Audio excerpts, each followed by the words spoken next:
پارا چنار میں لوگوں کے سر کاٹے جا رہے ہیں اللہ کے نام پر، باقاعدہ چھری سے ان کا سر کاٹا جاتا ہے اور اس پر تکبیر پڑھی جاتی ہے، اور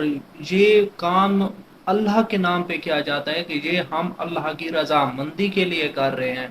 یہ طالبان کر رہے ہیں جو سیدھے سادے اہل سنت جماعت کے لوگوں کو ان کو بہکاتے ہیں، حتیٰ کہ ایسا انہوں نے فتویٰ لگوایا ہے کہ پارا چنار ایک دوسرا اسرائیل ہے، وہاں پہ جاؤ لڑو، وہاں پہ اگر آپ مر جاتے ہو تو وہ شہادت ہے، آپ سیدھے جنت میں جاؤ گے۔ یہ لوگ کافر ہیں، خدا کا خوف کرو یار، کہاں ہے اسلام میں لکھا ہے کہ آپ کسی کو ایسے مظلوم بندے کا جا کے سر کاٹو؟ اہل سنت جماعت کے لوگوں کو بہکاتے ہیں اور ان کو بہکا کے سنی شیعہ کے نام پر ادھر پارا چنار میں لڑوا رہا ہے، ٹھیک ہے، اور جو بھی شیعہ ان کو ملتا ہے وہ اس کا سر کاٹ دیتے ہیں، باقاعدہ تکبیر پڑھی جاتی ہے۔ اور اس واقعے میں تقریباً اس جنگ میں 50 سے زیادہ شیعہ ان کو شہید کیا گیا ہے، اور تقریباً 200 سے زائد اب تک زخمی ہو چکے ہیں،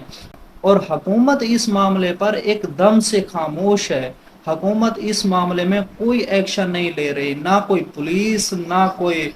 فوجی، نہ کوئی بندہ، بس سب اس میں اپنی اپنی سیاست کھیل رہے ہیں۔ اگر حکومت اگر یہ جنگ بند کرانا چاہے تو فوراً 1 منٹ میں ہو سکتی ہے، لیکن نہیں، ہمارے پاکستان کے ایسے حالات ہیں کہ سب اس سے فائدہ اٹھا رہے ہیں، مذہب کے نام پر لوگوں کو لڑواتے ہیں، قتل عام کراتے ہیں، اور اس سے سب اپنا اپنا فائدہ اٹھاتے ہیں۔ تو خدا کے نام پر یار یہ اس طرح کے کام مت کرو، اسلام میں یہ ظلم ہے۔ جیسے امام حسین علیہ السلام کو